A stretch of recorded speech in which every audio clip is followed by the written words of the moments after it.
Առաջին կիսամյա եռամսյակում ըստ ճշգրտված տվյալների մենք ունեցել ենք համախառն ներքին արդյունքի 2.5%, իսկ երկրորդ եռամսյակում 5.1% տնտեսական աճ։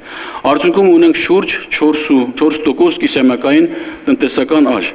Վարչապետի ներկայացրած ցուցանիշները կասկածի տակ է դնում Հայկական ժամանակ օրաթերթի տնտեսական մեկնաբան Հայկ Գևորգյանը։ Նրա կարծիքով Հայաստանում իրականում արձանագրվել է տնտեսական անկում, իսկ ազգային վիճակագրական ծառայության ներկայացրած տվյալները հավելագրումներով են։ Որովհետև տնտեսական աճի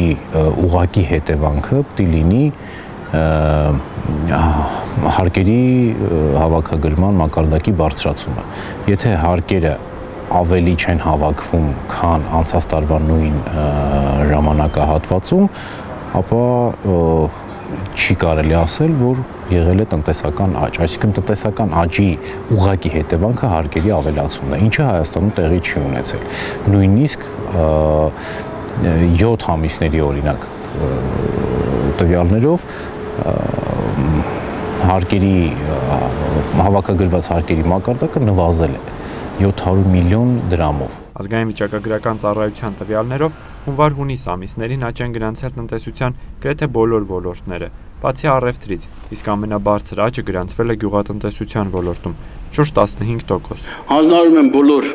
տնտեսության ոլորտի գերատեսչություններին հանրությանը մանրամասը կիսամյակի տնտեսական արդյունքները ներկայացնել։ Վարչապետի այս հանձնարարականը առաջինը կատարեց ֆինանսների նախարար Գագիկ Խաչատրյանը, ով սակայն մտահոգություն է հայտնել տնտեսության ճյուղերի զարգացման հեռանկարների վերաբերյալ։ 168 ժամի փոխանցմամբ սեպտեմբերի 1-ին Ազգային ժողովի ֆինանսավարկային եւ բյուջետային հարցերի մշտական հանձնաժողովի նիստում նախարարը հայտարարել է. Երբ մենք անդամագրվեցինք Եվրասիական տնտեսական միությանը, մեզ համար անորոշությունները շատ էին, հիմա էլ շատ են,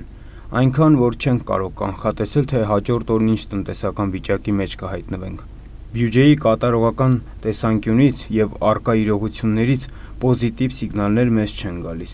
Անկախ վիճակագրական տվյալներից տնտեսության ճյուղերի զարգացումները մտահոգիչ են։ Հարկային կատարողականը առաջին եռամսյակի համար առաջանցիկ է, բայց դա շատ չի ոգևորում։ Սահմանին ավելացված արժեքի հարկ են կորցնում։ Մաքսատները չեն կոմպենսացվում։ Գրեթե բոլոր ճյուղերում ծավալների անկում ունենք։ Չգիտեմ, ես վարչապետի ու ֆինանսների նախարարի միջև հիմա այս պահին հարաբերություններն ինչպես են ու արդյոք ֆինանսների նախարարը ինչ-որ հարցեր է ուզում լուծել կամ օգտվելով առիթից, այսպես կսմթում է, հա, վարչապետին, գուցե ես չգիտեմ, դա մի քիչ այլ ոլորտ է, դա տնտեսական այսպես ոլորտից դուրս խնդիր է, բայց այն որ ֆինանսների նախարարի ասածը շատ ավելի հավաստի ու շատ ավելի արժանահավատ այս պահին, այս իրավիճակում դա ակնհայտ է ուղղակի։ Նա խոսում է այն մասին, որ հարկերը շատ դժվարությամբ են հավաքվում, նա խոսում է այն մասին, որ բոլոր ճյուղերում, գրեթե բոլոր ճյուղերում անկում կա, այդ ամենը մենք տեսնում ենք։ Այլ խնդիրը թե ինչու է ֆինանսների նախարարը այս պահին խոսում այդ մասին, այն դեպքում, երբ դրանից 1 օր առաջ վարչապետը շատ բարձր տրամադրությամբ հայտարարել էր, որ Հայաստանում կա տնտեսական աճ 4.2% կես տարվա կտրվածքով։ Տարվա առաջին կիսամյակում օտարերկրյա ուղղակի ներդրումները նվազել են 58%-ով, նախորդ տարվա նույն ժամանակահատվածի համեմատ, իսկ արտաքին առևտրաշրջանառությունը նվազել է մոտ 20%-ով։